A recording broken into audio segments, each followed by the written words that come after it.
और length into breadth. मैं इधर आ जाऊं तो ये बी लिया हमने, बी और एच, इधर और इधर बी और एच कितने हो गए, 2 बी एच हो गए।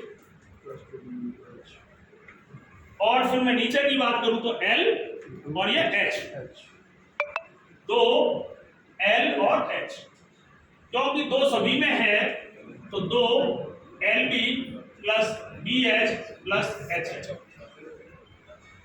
इसलिए इसका संपूर्ण पृष्ठीय क्षेत्रफल आपका कितना हो गया, 2 length into breadth, breath into height और हाइट इंटू एच।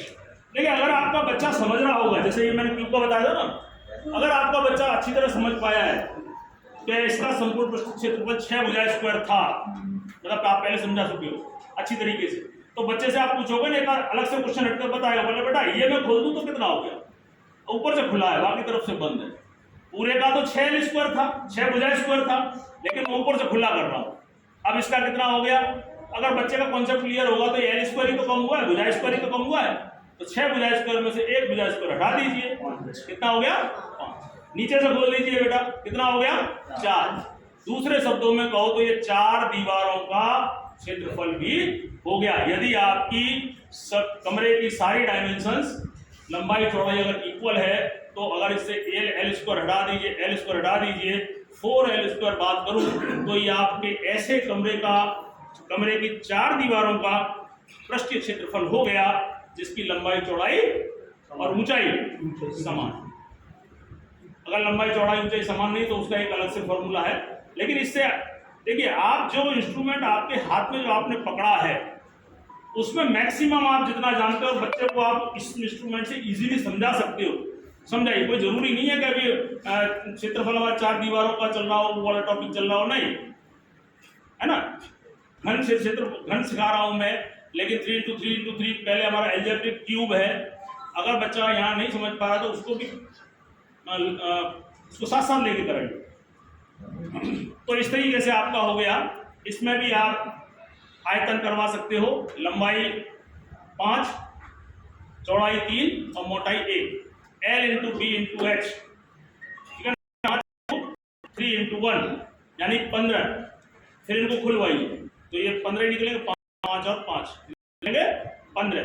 तो बच्चे का कहीं ना कहीं कॉन्सेप्ट क्लियर होगा कि इसका आयतन, इसका वॉल्यूम 15 कैसे होगा।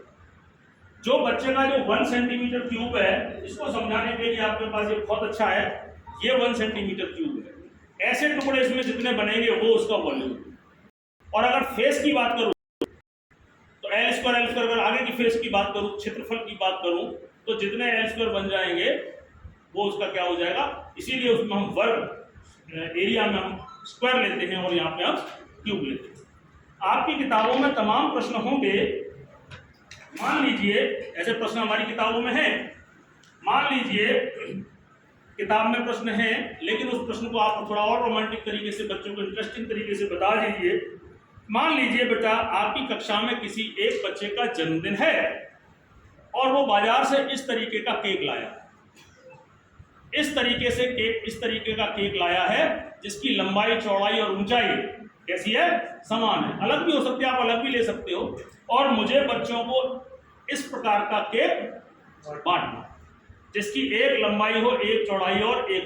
ऐसे पीस मुझे करके इस केक में से छोटे छोटे ऐसे पीस करने हैं और वह पीस मैं अपनी कक्षा कक्षों के बच्चों को बांटना चाहता हूं। प्रश्न है आपके, प्रश्न बुक में थोड़ा उल्टा हुआ कि एक लोहे का एक ठोस आयताकार है, उसे पिघलाकर हम छोटे छोटे ये बना रहे हैं। भाषा का अंतर है, लेकिन मैं समझता हूँ केक वाली प्रक्रिया को थोड़ा जल्दी समझेगा। तरीका क्या है, वही है, उसमें छोटे छोटे